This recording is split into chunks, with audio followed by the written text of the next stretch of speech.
Hola, hola, hola.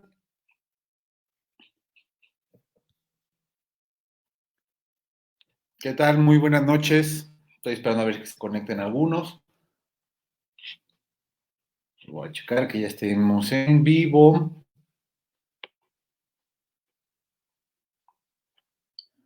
A ver si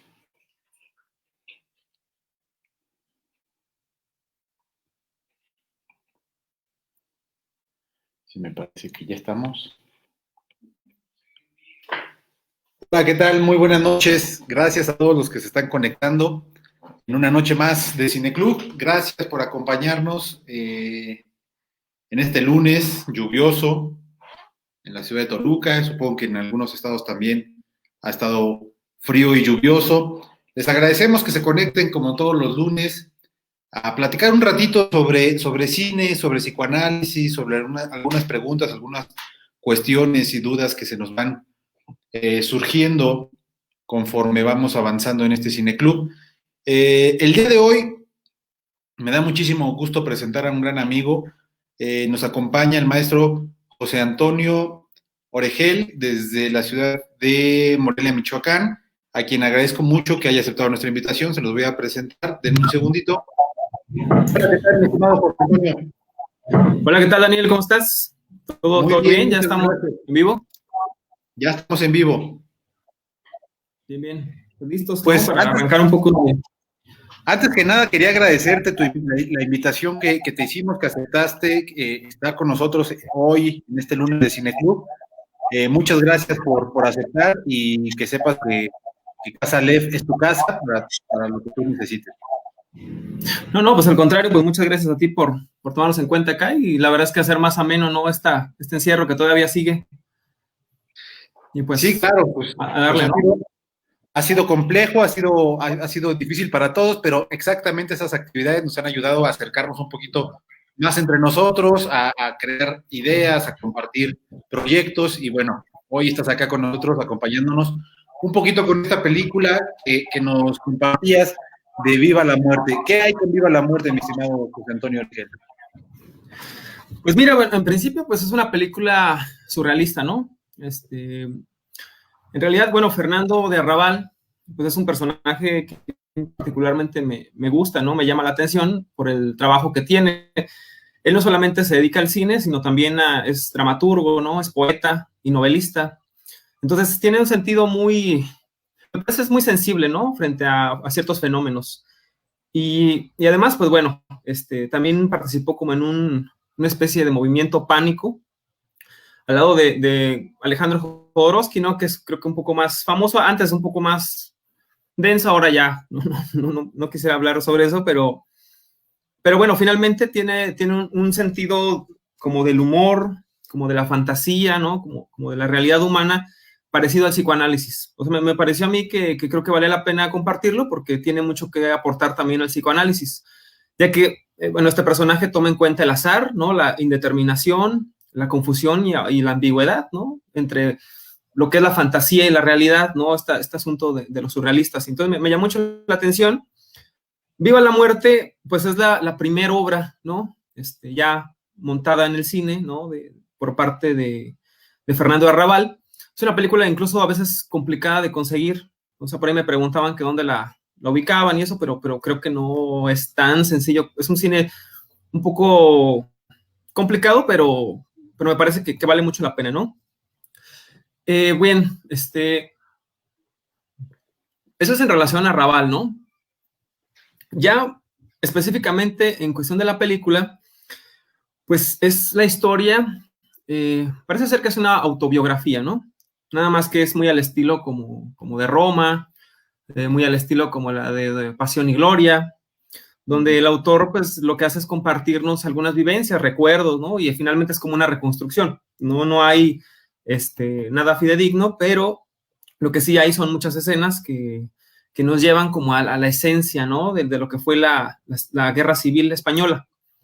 Entonces, pues por ahí el personaje principal se llama Fando. Fando es un niño que, pues, su padre estaba con el Ejército Rojo o con los rebeldes, ¿no? De aquella guerra, y entonces es arrestado por militares. Después, sí puedo platicar tu historia, no sé, o platico Sí, claro, nada más a cierto punto, ¿no? Sí, claro. Pero luego les arruino el final y eso, pero bueno, lo que pasa es que arrestan pues al padre de Fando, ¿no? Entonces la madre, después él va como buscando, ¿no? Como por qué habrán arrestado a su padre, a dónde se lo llevaron, y finalmente se va enterando que su madre lo denunció, ¿no? Su madre porque era contraria a ese régimen. Entonces es una madre, la madre de Fando, pues es una fascista, ¿no? Católica, y bueno, Fando constantemente le hace preguntas sobre la muerte, ¿no? Esta fascinación que tiene, sobre todo la gente que se dedica, ¿no? O que está un poco más metida en el asunto del catolicismo, pues siempre el asunto de la muerte parece ser un tema que, o sea, quisiera responder. Y bueno, después de esto, después de esta ejecución del padre, pues como que nunca le revelan el secreto a Fando, ¿eh? O sea, finalmente como que él siempre está preguntándose, pues, ¿qué pasó con su papá? ¿No? Como que de pronto le dice, mamá, ¿y a dónde se llevaron mi papá? ¿Por qué nunca me hablas de él? ¿Quién fue mi padre? Y ahí es donde yo creo que lo conecto un poco más con el asunto del psicoanálisis, ¿no? Que tiene que ver más como con el complejo de Edipo, que me pareció importante compartirlo con ustedes porque finalmente el tema del padre en psicoanálisis, pues es un tema principal, ¿no? Y me parece que uno de los más grandes. Claro. Durante toda la película, lo que va pasando es como de, ¿cómo decirlo? Un poco de realidad, un poco de fantasía, como es algo normal en los niños, ¿no? Tú sabes, es un asunto como de reconstrucción de escenas. A mí me parece muy valioso eso porque donde aparecen preguntas de Fando, donde aparecen cierta incertidumbre de las explicaciones que da su madre, pues Fando va reconstruyendo con su fantasía. Eso me parece valiosísimo, ¿no? Porque en el asunto del psicoanálisis también hay algo parecido, ¿no? Que con cómo se rellenan esos huecos de esas pocas explicaciones o explicaciones raquíticas, ¿no? Que de pronto ofrecen los padres frente al origen. Y entonces, pues básicamente toda la película va Fando fantaseando, va viviendo algunas cosas y pues no les cuento más para que si tienen oportunidad, pues la puedan ver, la puedan ubicar. Haré alguna alusión a algunas escenas, pero no cuento más, no cuento en qué termina, no cuento... Prácticamente es eso, ¿no? La historia de un niño que vive la Guerra Civil Española y que está preguntándose por su padre, ¿no? Un padre que asesinan, un padre que desaparece, un padre que no saben dónde está. Me parece muy valioso porque aquí es donde voy a empezar a hacer esa articulación con el psicoanálisis, ¿no? Okay. Y bueno, hasta acá, pues el tema del padre, el psicoanálisis, como tú bien lo sabes, me parece que es uno de los temas principales, ¿no? Por ejemplo, en el caso Dora, ¿no? Este caso donde a través del padre, ella trata de responder ese enigma, ¿no? Sobre su sexualidad, que finalmente es esta pregunta de saber quién soy, qué es una mujer, por qué te gusta esta señora, ¿no? La señora K. Que finalmente, bueno, no voy a contar todo el desarrollo del caso, pero me parece que ahí es un tema principal donde el padre está articulado. Otro de los temas en psicoanálisis, pues también es el caso de nombrado hombre de las ratas, ¿no? Que también, no sé, yo imagino que si lo ubicas, o la gente que nos está viendo, no sé, pero puede ir a él, que es un caso de 1909, donde Freud narra, ¿no? Pues como esta vida de un sujeto que se llama Ernest Lawrence, que trata también igualmente de resolver un enigma. Curiosamente, tiene que ver con las faltas de su padre, ¿no? Estos temas típicos que reflejan sus síntomas, ¿no? Un poco sobre el caso, ¿no? Que tiene que... Bueno, Freud le llama hombre de las ratas porque se repite mucho en alemán esta palabra de Ratten, ¿no? Que tiene que ver con el pago. Les cuento un poco la historia. El papá de Ernest Lawrence, pues era un jugador, era una especie como de señores que apuestan, ¿no? Le gustaba mucho apostar. En una de esas, pues parecía que le gusta mucho el dinero, ¿no? A este padre, que finalmente pues se entera que se casa por... Y resultado de eso, pues aparece el hombre de las ratas, ¿no? Y bueno, aquí es donde me permito como situar esto, ¿no? Y lo voy a relacionar un poco con la película, donde pareciera ser que el tema del padre es a donde podemos acudir para tratar de revelar ese enigma que nos habita, ¿no? Como sujetos y como seres de lenguaje. Pero creo que nos pasa a todos, ¿no, Daniel? O sea, me parece que dentro del apellido familiar hay muchas cosas, ¿no? A donde uno tiene que acudir para de pronto desenvolver cosas, ¿no? Y esto pues ya es un poquito más en el asunto de la clínica. Pero bueno, esos son como dos casos, ¿no? Que tomo para hablar un poco de la importancia del padre. Y ahora estoy recordando también que el caso del presidente Schreber, también el padre es un tema fundamental. Porque finalmente, si ponemos a buscar un poquito en quién fue el padre de este presidente, pues era un pedagogo que trataba de desarrollar una especie como de pedagogía muy rígida, ¿no? Que esto ya lo narran en Asesinato del Alma, ¿no? Hay un libro que se llama Asesinato del Alma, donde este pedagogo pues trataba de básicamente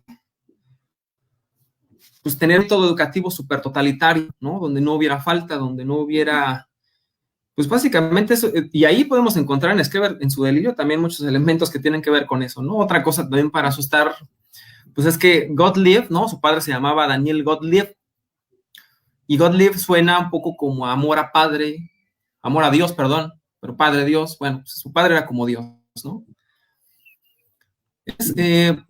Me permito como ubicar, hacer un super resumen, ¿no? De estos casos de Freud, en el sentido de que la figura paterna pues siempre es un tema primordial, ¿no? Para el análisis, para la clínica y sobre todo para también el asunto de la realidad humana, ¿no? Cómo se estructura uno, cómo es la función de estructuración subjetiva. Que pues si nos alcanza el tiempo trataremos como de ir a ese tema. Pero bueno, no sé si hasta aquí o voy muy rápido, voy... No, vamos perfecto, no, vamos perfecto. ¿Sí? Sí, claro. O sea, porque por lo que veo, la lectura que haces es una lectura amplia justamente de estos puntos centrales como tiene que ver el tema del padre. Entonces, pues bueno, súper interesante también para toda la gente que nos está viendo, la posición y el lugar que ocupa este representante en la clínica, ¿no? Sí, sí. Sí, en la clínica y en los casos, ¿no? Y sobre todo, pues, me parece que es un asunto cotidiano, ¿no? Súper cotidiano el padre. Por lo que también, pues, bueno, no sé quién nos está... Me dices tú que son estudiantes, ¿no? De psicología, la mayoría de la audiencia, o gente que está estudiando psicoanálisis, está como y tratando como de meterse a estos temas, ¿no?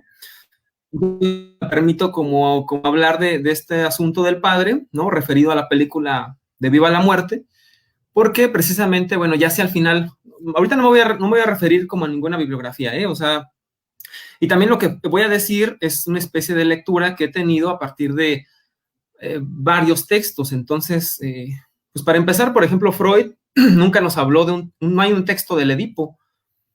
Claro. O sea, es un texto como tal del Edipo, no hay. Lo que hay es como una reconstrucción, ¿no? De lo que va encontrando y finalmente el que se asemeja un poco más quizá al texto que referente al Edipo, pues es el sepultamiento del complejo de Edipo, ¿no? Que es de 1924. Un año después habla de un tema que es algunas consecuencias psíquicas a partir de la diferencia anatómica de los textos, donde también menciona un poco sobre el asunto del Edipo, pero ya referido como a la estructuración psíquica, ¿no? De por qué te haces mujer, por qué te haces hombre.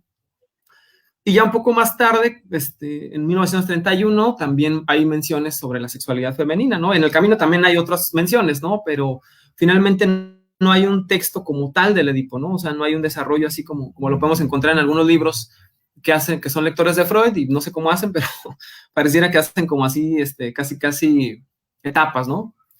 Entonces, esta lectura que yo les propongo, bueno, tiene que ver con lo que yo explico en algunas clases, ¿no? Sobre todo para que los alumnos también tengan un acercamiento, ¿no? En el asunto de cómo funciona, ¿no? O qué es esto del Edipo, porque pues mucho se habla, ¿no? Y hay hasta una lectura muy imaginaria de este enamoramiento que se hace con la madre, ¿no? Y que el padre y estorba, ¿no? Y pareciera como que ahí se acaba el asunto del Edipo, pero es mucho más complejo que eso, ¿no? Y complejo en el sentido matemático también, ¿no? Que tiene que ver con ese conjunto de relaciones, ¿no? Y complejo de complexos, que tiene que ver con tejido. Es un tejido, finalmente, ¿no? Es una especie de tejido en la que participan varios agentes o elementos para poder hacer una estructuración psíquica, ¿no? Finalmente, el Edipo es fundamental, ¿no? Para el psicoanálisis. Entonces, bueno, no sé qué te parezca, pero podemos hacer una especie como también de resumen del Edipo muy breve, ¿no? Para poder ya como mezclar esto con la película. No, no sé, Daniel, ¿se puede, no se puede? ¿Cómo vamos? Me parece excelente. Vamos muy bien de tiempo, entonces tenemos buen tiempo. Bueno, lo que he estado leyendo sobre el Edipo, ¿no? Finalmente creo que Freud está preguntándose un asunto sobre la sexualidad, cosa que no se resuelve con la biología, o no se resolvió del todo. Él como que quería encontrarlo por ahí, ¿no? Siendo formado en la medicina, pero finalmente no se resuelve. Entonces, me parece que acude, ¿no? A la literatura, y entonces acoge bien este tema de Sófocles, ¿no? Donde aparece la tragedia, ¿no? Que se pinta como una tragedia. No es el cuento muy largo, pues bueno, no sé si la audiencia, pues es de un rey que finalmente quiere deshacerse de ese mandato, parece como de esa, ¿cómo decirlo? Pues como esta revelación del oráculo, ¿no? Pero lo curioso es que termina mandando a su hijo, ¿no? Su hijo supuestamente lo manda a matar por una cuestión que el trabajador no lo mata, lo deja en otra familia, después se dice, no está muy tranquilo, y ahí me parece que se conecta perfectamente con la película, porque también el personaje de Fando no está atento con lo que le dicen de sí mismo.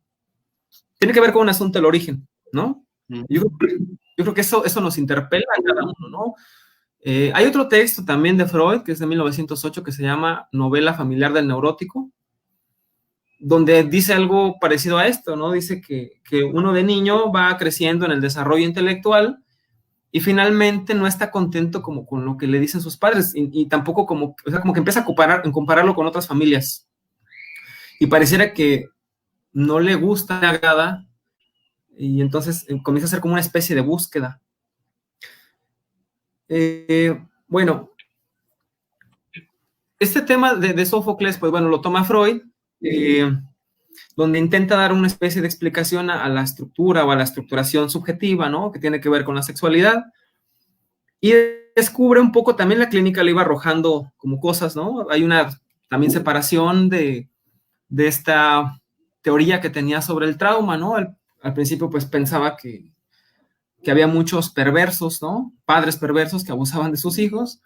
Después se da cuenta que finalmente también los niños tienen la capacidad de fantasear y de elaborar muchas cosas más interesantes que los hechos mismos. Y en la película es algo parecido, ¿no? Porque el personaje de Fando, cuando muere su padre, se encuentra con una madre que en la película se ve súper seductora, ¿eh? O sea, la película es, la madre se estaba poniendo crema y son esas escenas en las que tu madre se acaba de salir de bañar y está colocándose la crema, ¿no? Para humectarse la piel, pero bueno, el chico hace, la imaginación de Fando pues va más allá y hay unas escenas un poco eróticas, ¿no? En la película que podemos encontrar, la verdad es que vale la pena que las vieran, no sabría cómo describírselas, pero me parece que Arrabal tiene esta sensibilidad, ¿no? De ofrecer esa especie como de decir, o sea, como de este deseo, ¿no? Que aparece, ese vínculo un poco incestuoso con esta madre, que finalmente también ella a ese deseo de su hijo, ¿no? Se hace desear.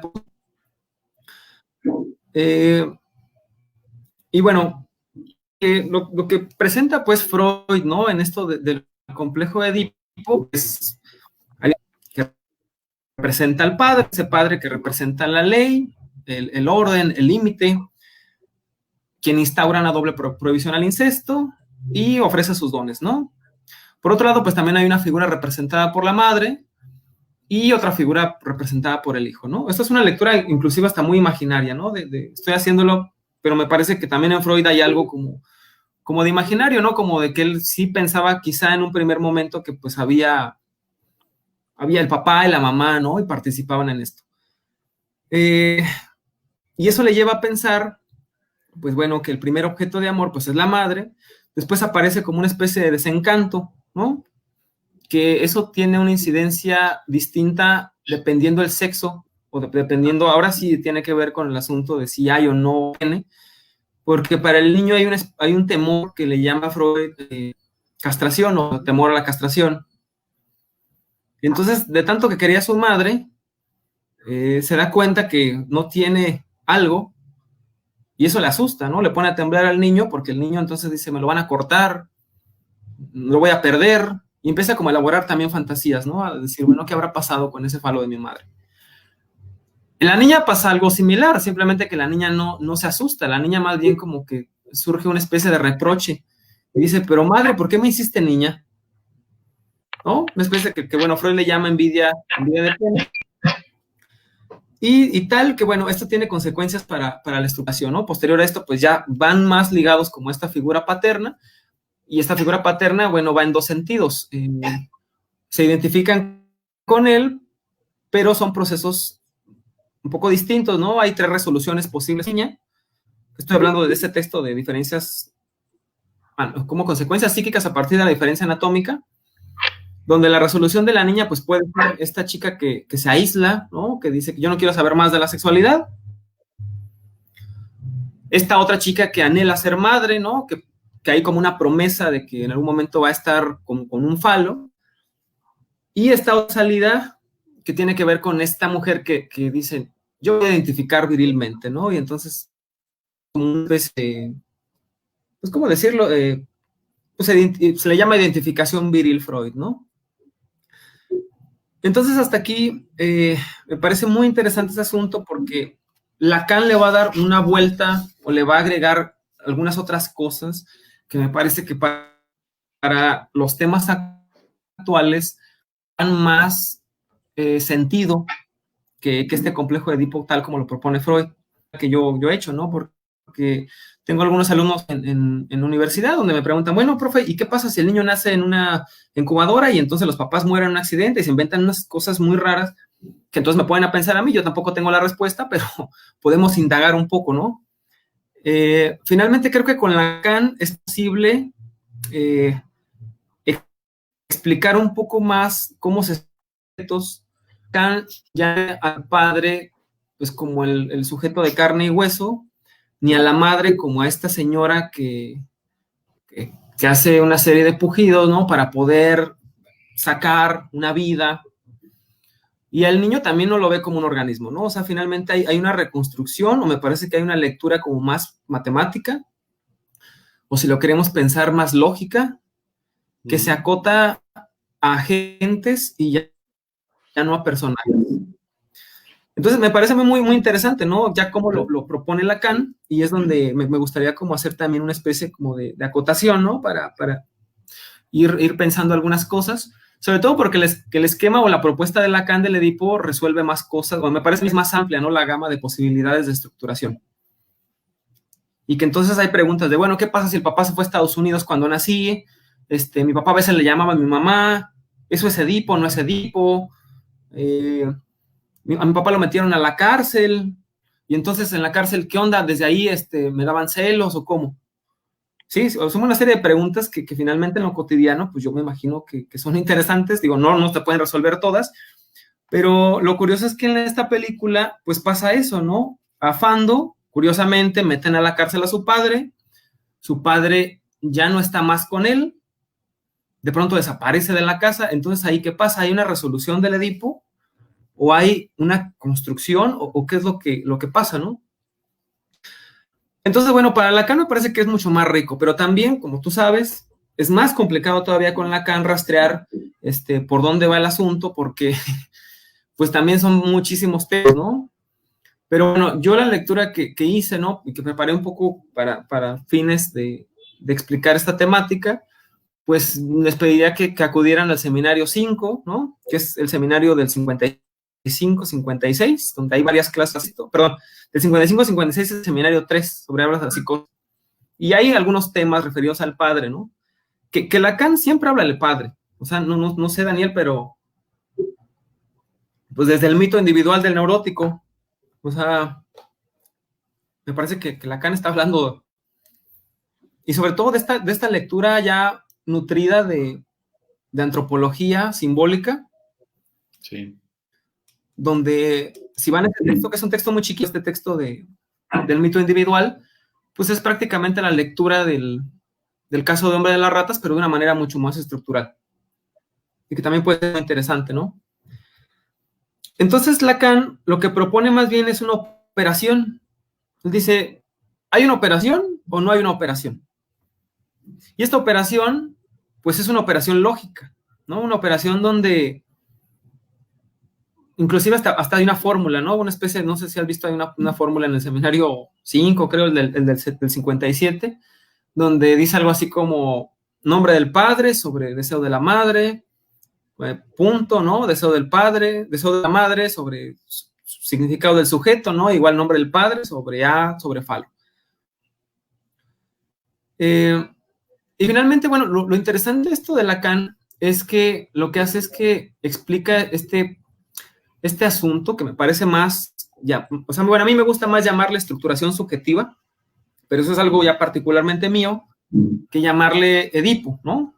Que finalmente es lo mismo, ¿no? O sea, pero es cómo un sujeto se inscribe en el lenguaje, cómo un sujeto se estructura y cómo un sujeto toma posición frente a una serie de relaciones que se le presentan en la vida de esa familia.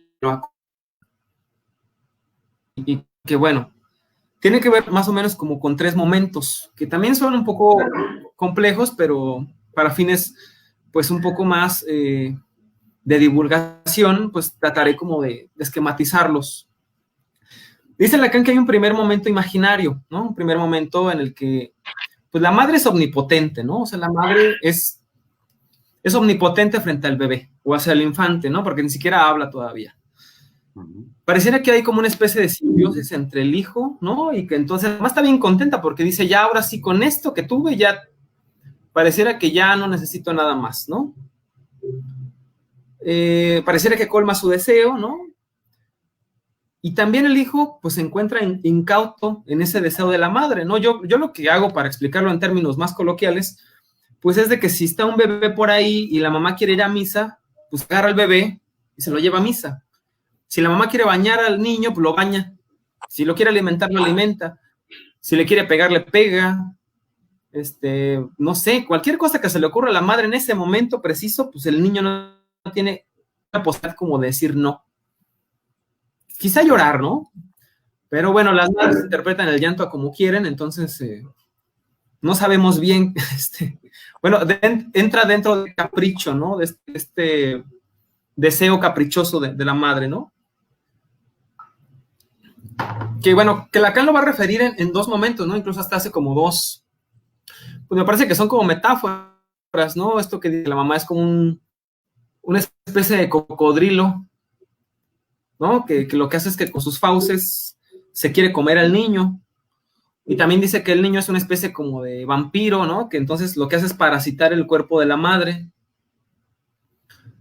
Y bueno, finalmente es una relación súper pegajosa, ¿no? Con esa cosa que te parió. En la película podemos encontrar esto porque la madre no deja a Fando en paz. O sea, al mismo tiempo como quisiera como tenerlo, ¿no? O sea, como y el niño también, o sea, se ve como una especie de mezcla.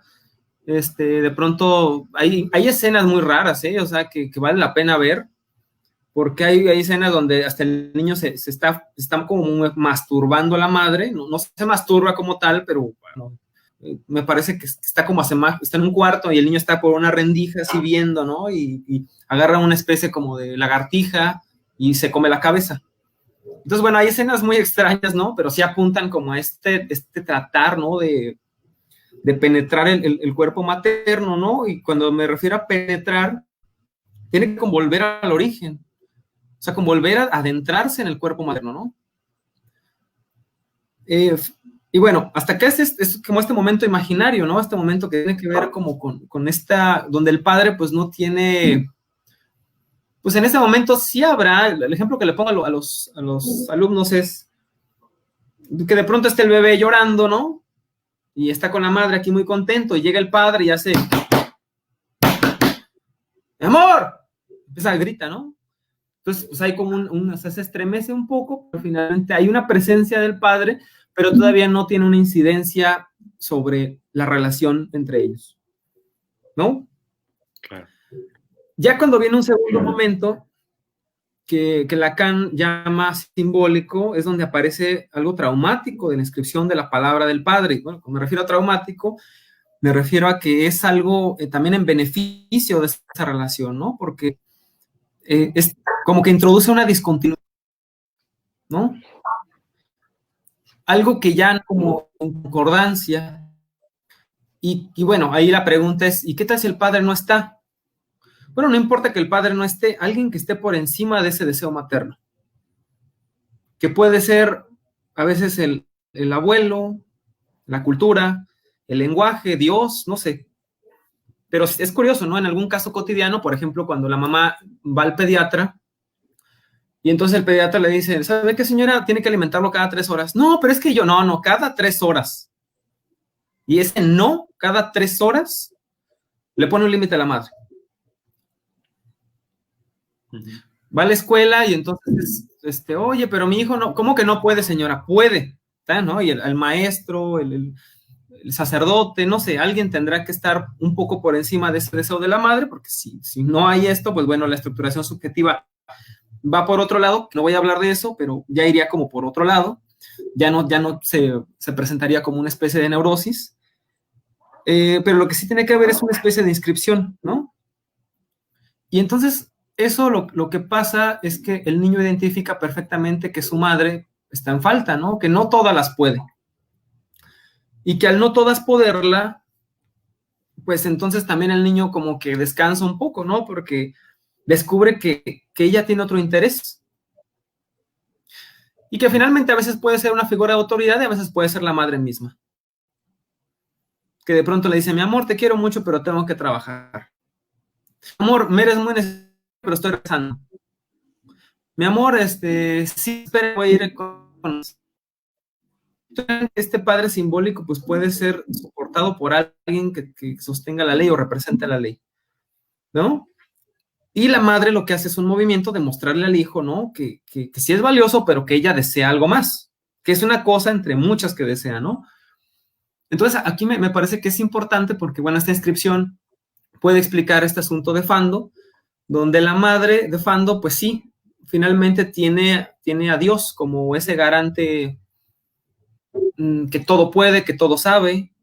Es una madre muy religiosa, ¿eh? En la película es una madre muy religiosa que se la pasa llorando, rezando, y Fando pues finalmente como que descansa, porque finalmente él se ve como un poco aliviado porque su madre está haciendo otra cosa.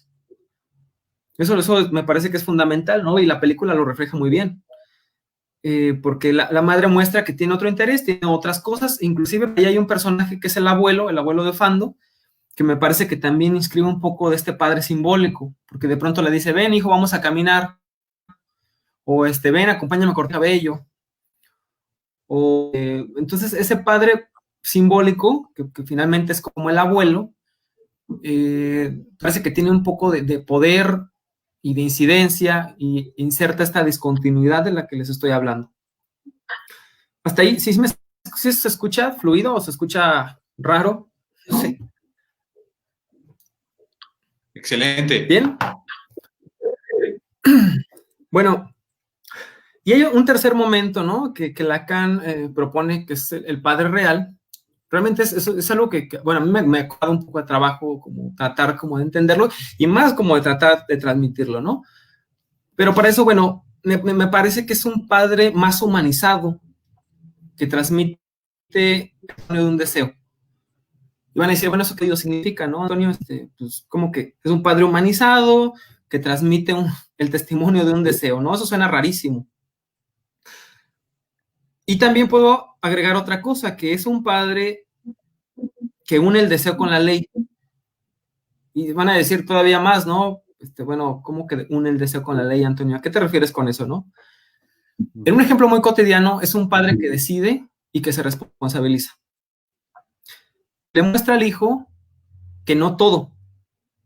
¿Sí me explico? Es un padre que ya no va por el ideal. Es un padre que ya no le importa si pues de pronto le gustaba jugar naipes, o de pronto le gustaba tomar, o que quizá le gustaban otras mujeres, ¿no? O sea, cosas donde el padre pues, no tiene que mostrarse como un ideal, se tiene que mostrar como un humano. Como alguien que falla, pero que se hace responsable de lo que falló. ¿Sí me explico? Sí. Por lo tanto, cae este ideal, muestra en la cargo de un deseo materno, ¿no? Si un matrimonio va bien, supongamos, pues, este padre, pues, como que asume, le dice, yo quiero a esta mujer, o yo deseo a esta mujer y me voy a hacer cargo, pues, de ese deseo materno. ¿Cuál es ese deseo materno? ¿Quién sabe cuál sea? Pero por lo menos él está ahí para cuando está llorando, él está ahí para hacerla llorar de placer, él está ahí para pues, cumpliendo cierta función que me parece que es un compromiso ético, ¿no?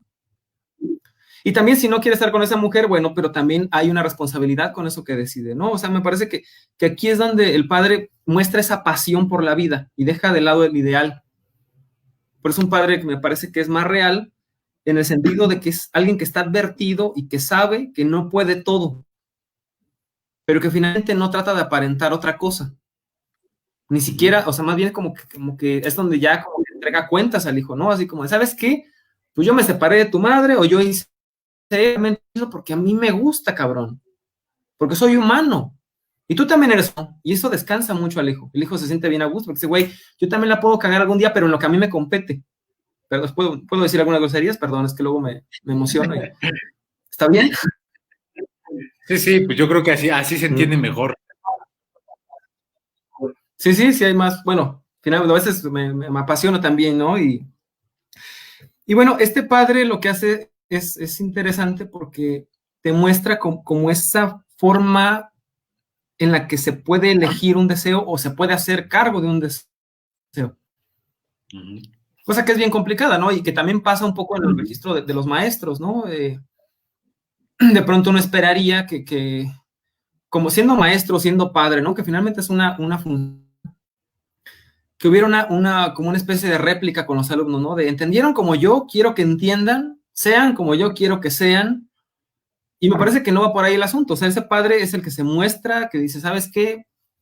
Yo elegí así y me las vi así para elegir. Tú, como puedas, sabrás hacer con la falta, ¿no? O sabrás hacer con lo que te falte, para conseguirlo, pues tendrás que hacer tu propio camino, ¿no? Y me parece que eso es algo muy bueno. Lo estoy tratando como de novelizar un poco para que se entienda, ¿no? Pero es un poco más complicado ir a Lacan y leerlo en este proceso como de estructuración subjetiva.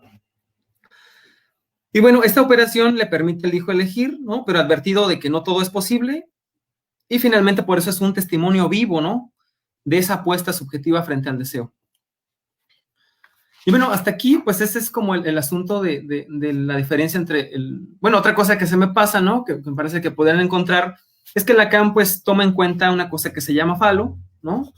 Que Freud le da como cierto peso, pero acá parece que hay como 4 elementos relacionándose en 3 momentos diferentes, ¿no? Y que finalmente esos momentos tampoco tienen que ver con una cronología, sino tienen que ver con momentos lógicos, ¿no? Momentos en los que hay escritura, y que me parece que entonces es medio complicado rastrearlos. También, pues no sé, para el asunto de los casos clínicos, pues puede ser interesante ubicarlos, pero realmente no es necesario. O sea, para fines teóricos quizás sí, pero bueno, ahora refiriéndonos al asunto de la película.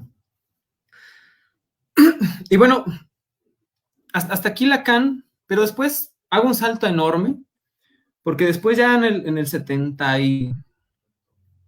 no me acuerdo, 76, ¿será? No. 72, no. Debe ser como en el 74, en el seminario del Santón. No recuerdo qué. ¿Tú sabes? No sé, no tengo idea. Es 70 y No recuerdo. algo, ¿no? 73, 74. Bueno, es seminario número 23, ¿no? El 23. Donde hay una frase que me parece... 23, que sé que es, no sé. ¿Ya alguien te dijo algo, no?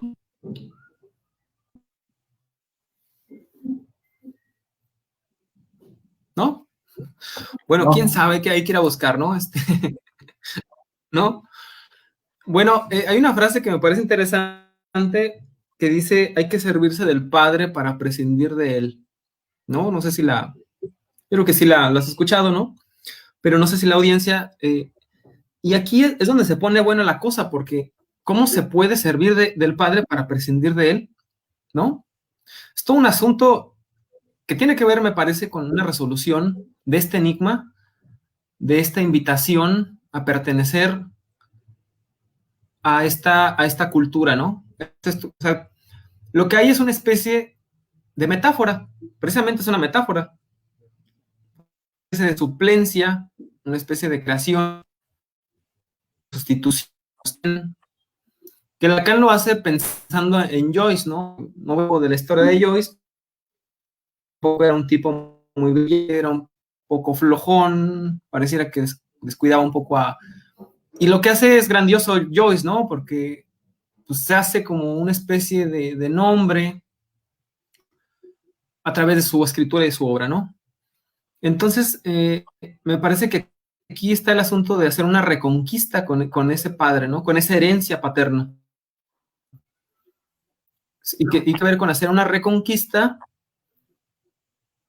que es curioso porque es que esto no sé cómo explicar, pero supongamos que un sujeto está muy dolido y muy angustiado e incluso muy resentido con un padre que se fue por los cigarros, ¿no? Es el ejemplo característico, ¿no? Que se fue a los cigarros y nunca volvió. Y entonces él se dedica a hacer todo lo contrario, pero toma como referente al padre. No ha habido una renuncia, no ha habido una reconquista. Lo único que ha de salir corriendo, porque te es tan importante que tienes que hacer lo contrario. ¿Sí me explico? No sé si estoy ya diciendo Sí, delirios, ¿no? Pero... como la misma moneda, pero Y del por otro lado. lado, ya, justo eso. Y bueno, caso contrario, pues sería que fueras una réplica de esa herencia paterna. Entonces, si trae botas, tú traes botas, ¿no? Trae sombrero, no sé, tapabocas, ¿no? Ahorita que estamos en pandemia. Me parece que ahí no hay una reconquista. Ahí finalmente lo que hay es que sigue siendo un ideal. El padre no cae. El padre sigue funcionando, ¿no? Como muerto. Y eso es no aceptar las fallas, ¿no? No aceptar, pues, que el padre también en algún momento era deseante. Y entonces puede pasar algo como lo que pasó con el hombre de las ratas, ¿no? Que mencioné al principio, donde lo que hace el hombre de las ratas es tomar esos acertijos del padre para poder remediarlos, ¿no? Pareciera que él decía, no quiero que haya falta y voy a tratar de resolver lo que mi padre no pudo. Que muchas veces nos encontramos esto en clínica, no sé, Daniel, pero me parece que hay mucha gente o pacientes que lo que pasa es esta reconstrucción del padre, ¿no? O sea, como tratar de hacer la misma moneda, pero como dices tú, tomar la misma moneda al revés. Y que finalmente tiene que ver con eso, ¿no? Con no desarrollar lo voy a decir así, una especie de neurosis más creativa, sino finalmente estar ahí, ¿no? Atado a esa estructuración, a esa misma lógica simbólica, si le queremos llamar así, adherido a ese mito, ¿no? Y entonces no aparece algo que es esta, sí lo voy a leer, es una frase que Freud toma de Goethe en el esquema del psicoanálisis, donde dice, lo que has heredado de tus padres, reconquístalo, si poseer verdad. Entonces, bueno, con la película todavía no quiero dar cómo hace Fando para poder reconquistar esa herencia de su padre, porque finalmente, bueno, iba a explicar un poco todo esto, no sé cómo vayamos de tiempo, Bien. Pues tendríamos unos minutitos antes de pasar a las preguntas, ¿te parece bien? Sí. Bueno, entonces voy directamente al asunto, ¿no? Conquista que tiene Fando es que se va topando con todas estas fallas del padre, ¿no? Que tiene que ver con este mito, incluso hasta hay gente que lo persigue porque dice, tú eres hijo de un rojo, tú eres hijo de un rebelde, pareciera que es juzgado, no sé, hay escenas donde, por ejemplo, está golpeando a su madre y esa misma golpiza se la da a una chica, ¿no? Que me parece que ahí es como hasta gráficamente una repetición de las marcas edípicas, ¿no? Como esta misma relación libidinal, erótica que se juega con las figuras parentales. Y entonces parece que ahí no hay una reconstrucción. Lo que va desarrollando Fando, pues es lo que casi todos los niños hacen, ¿no? Que es a través de la fantasía y del juego. Se ve jugando, se ve acudiendo un poco al asunto de la fantasía para poder rellenar como esas cosas que no le explican. Y finalmente le pide cuentas a su madre. Lo que hace al final es que se enferma, ¿no? Precisamente se enferma de algo que tiene que ver con los pulmones, que habla como de una especie de aprensión, mencionaba con esta madre cocodrilo, y entonces uno a veces se enferma para poder despegarse un poco, ¿no? De ese vínculo tan incestuoso. Él se enferma, pero en el camino que lo llevan al doctor, pues sí le pide cuentas a su madre, le dice, ¿por qué nunca me explicaste? Y la madre dice, bueno, es que no te quería hacer daño, hijo. Yo te quería proteger, quería que olvidaras quién fue tu padre.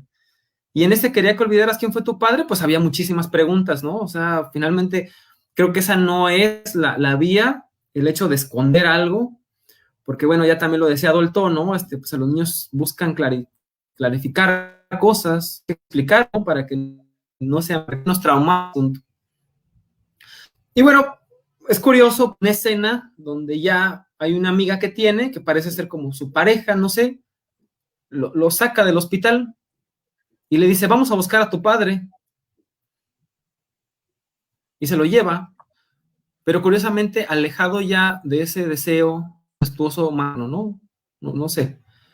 Es una escena muy bonita porque pues finalmente me parece que ahí hay una resolución, ahí hay un acto creativo, por lo menos hay una distinción, ¿no? Con lo que era esa herencia paterna. Y bueno, pues no sé, ¿qué onda? Pues me parece, ¿Cómo vamos? ¿te parece bien? Pasamos algunas preguntas, algunos comentarios que nos han estado escribiendo. Y Sí. en lo que nos van colocando sus preguntas, sus comentarios, pues sí me gustaría como comentar rápidamente nada más, Antonio. O sea, creo que estás Ajá. abordando hoy un tema bastante importante, bastante interesante. Esta cuestión de la reconquista de tu propia historia, ¿no? El trabajo que fuiste haciendo el día de Ajá. hoy, Sí, eso. ¿no? O sea, como que todo este tema que tiene que ver. ¿Sí me escuchas? No, ya poquito se perdía, pero ya va a ver. Te decía De que nuevo. todo este tema que has hablado el día de hoy, con la reconquista de la historia, con el atravesamiento del complejo de Edipo, que sabemos que no hay una resolución, que más bien tiene que ver con un trabajo continuo. Me parece que, bueno, fue un tema bastante importante, bastante esencial como para que la gente que nos está escuchando empiece a involucrarse un poquito, pues también el trabajo clínico que se hace en un dispositivo analítico, ¿no? Es decir, estas preguntas que a lo mejor, pues son, este es el espacio para poder plantearlas, ¿no? Sí. ¿Hay algún comentario? Es que yo no veo, yo nada más te veo un patito, pero no veo. Hay algunos comentarios. Lourdes López dice, buenas noches, muchas gracias por compartir sus conocimientos. Omar Becerra dice, pero está articulada Dora más por la demanda de la pregunta histórica a esa pregunta del ser, ya que busca un amo en la cual ella reine.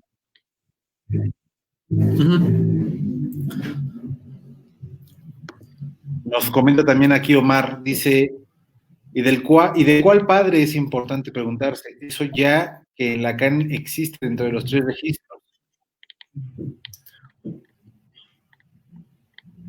Y Arturo Salcedo nos da la fecha. La respuesta, ¿no? Ya. Sí, era la trivia del día de hoy. Nos da la respuesta, ¿no? Que es el seminario 23, exactamente el Santón, el síntoma, el ego de Joyce, el 75. Ya. La clase de ego de Joyce.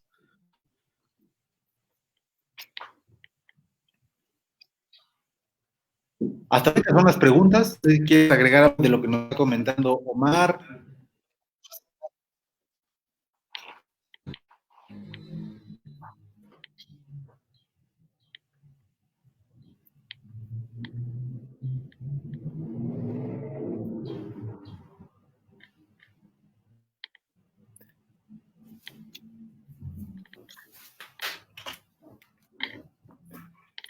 ¿Sí me escuchas?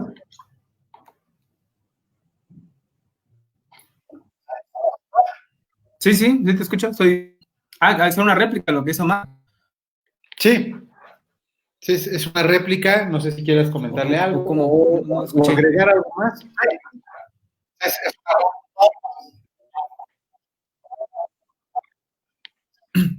Sí, bueno, lo que pensaba es que tiene que ver con el padre, porque finalmente, pues sí hay tiene razón, ¿no? Omar, es una pregunta por el ser, pero que Dora o intenta contestárselo por medio de la señora K, que finalmente remite a un objeto de deseo del padre.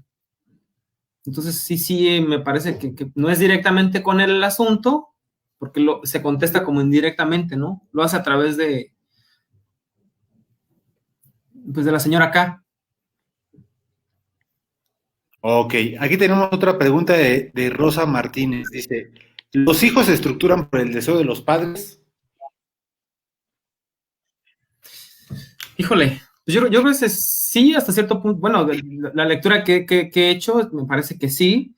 Muchas veces ese deseo pues es inconsciente, entonces a veces no se dice, a veces ni siquiera se habla.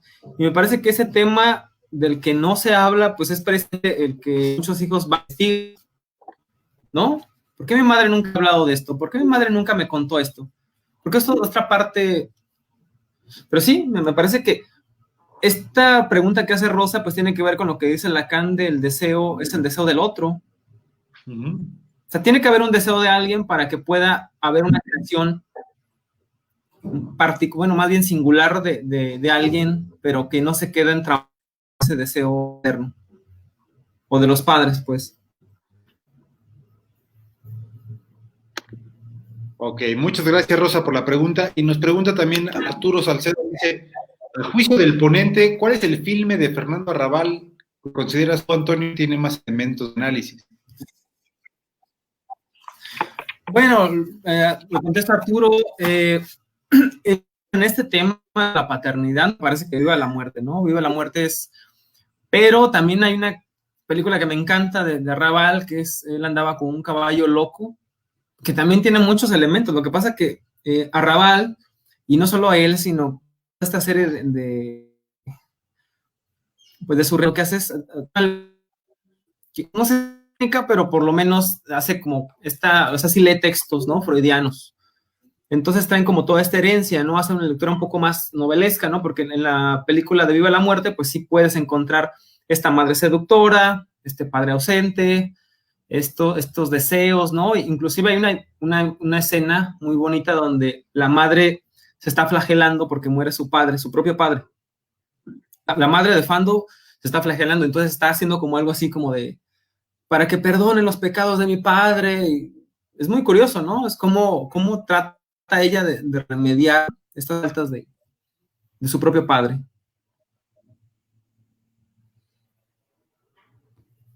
Pero sí me parece que esta tiene muchísimo material de análisis, ¿no? Viva la Muerte. Ok, buenísimo. Y muchas gracias, Arturo, por la pregunta. Nos hace una última pregunta. Omar Becerra dice, Lo interesante de plantearse es que en Edipo ya se vuelven funciones y deja de ser padre o madre, y se estructura el sujeto a partir de esa estructura significante. ¿O podría ampliar más esa cuestión?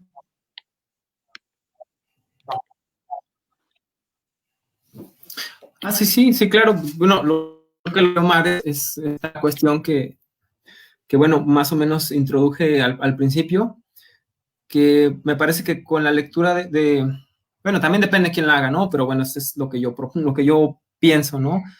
Me parece que con Freud sí hay personajes.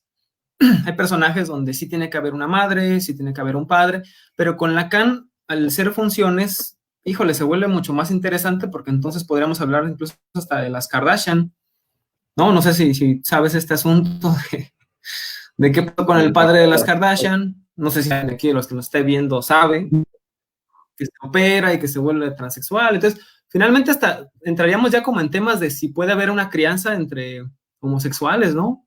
A los hijos. Y finalmente habría Edipo. Lo cual yo sí le apuesto a eso, ¿no? Particularmente pensaría que siendo elementos, pues puede ser cualquier personaje que sostenga esa función. Una función de cuidado, una función de ley. Y ya funciona. Porque tiene como un garante. Claro, se vuelve como agente nada más, ¿no? Como agentes de representación para ese sujeto. Una gente. Sí.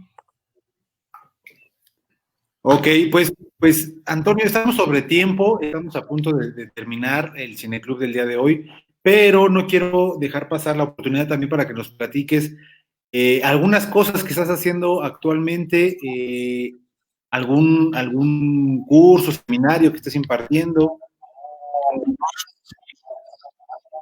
Bueno, pues seguimos con el seminario de violencia y alteridad, ¿no? Que es por parte del Espacio Analítico Mexicano, que por cierto la próxima semana, bueno, me toca dar la sesión, donde estaremos hablando precisamente de un tema parecido, ¿no? Que tiene que ver con la estructura psíquica, pero referida al asunto de que la violencia, el asunto de la crianza, pues es violento. Y que tiene que ver con todas esas inscripciones, ¿no? Que hago la lectura pues, de los padres, ¿no? Y que te acoja una cultura es violento. Es un acto violento, entonces, bueno, pues está la invitación todavía se pueden inscribir. Bueno, si alguien necesita los datos, pues ya puede dejar un comentario, lo que sea, o vincularse, y pues bueno, no sé, pues eso es lo que andamos haciendo ahorita, ¿no? También que Ok, es un seminario en línea, ¿no? Por el asunto de esto. pueden escribir a Espacio Analítico Mexicano, ¿verdad? Sí. Está la página en Facebook, lo pueden encontrar como Espacio Analítico Mexicano. Ok, buenísimo. Y también, pues, nos traes la sorpresa de que acaba de salir tu libro. Ya, sí, también pueden conseguir el libro, es a través del Diván Negro, o si se acercan también conmigo, bueno, acá en Michoacán más cerca, pues quizá se puede mandar por aquí, ¿no? Pero el Diván Negro que está en San Luis Potosí, pues está haciendo ahorita envíos, ¿no? A todo el país. Por cierto, también ya hay una copia para ti en camino, que creo que ya, ¿no? Ya debe estar a punto Pero, de pues llegar. bien, debe estar a Pues, punto de llegar. pues Sí, pues básicamente, pues, dime. muchas felicidades por la publicación del libro y sé que hay una gran edición también con los amigos del Diván Negro, con el buen Samuel Hernández allá en San Luis. Sé que fue una edición muy cuidada. Vi también por las redes sociales que había una promo Sí. en estos días, entonces pues para que lo pasen ahí a la página del Diván Negro a buscarlo o en las redes sociales de Antonio también pueden conseguirlo. Y bueno, yo te comprometería, mi estimado Antonio, que más adelante pudiéramos hacer una pequeña presentación de tu libro aquí en Casaler. Ujú. No, pues estaría encantado, ¿no? Y ojalá, pues, si fuera ya presencial, no, esperar un poco, digo, si ya esto se alarga un poco más, pues lo podemos hacer virtual, me gustaría, me encantaría, ¿no? Y también, pues, si te animas allá a hacer un comentario o algo, pues yo creo que estaría muy nutrido, ¿no? Pero sí, Para mí sí, un sí, privilegio. pues encantado, ¿no?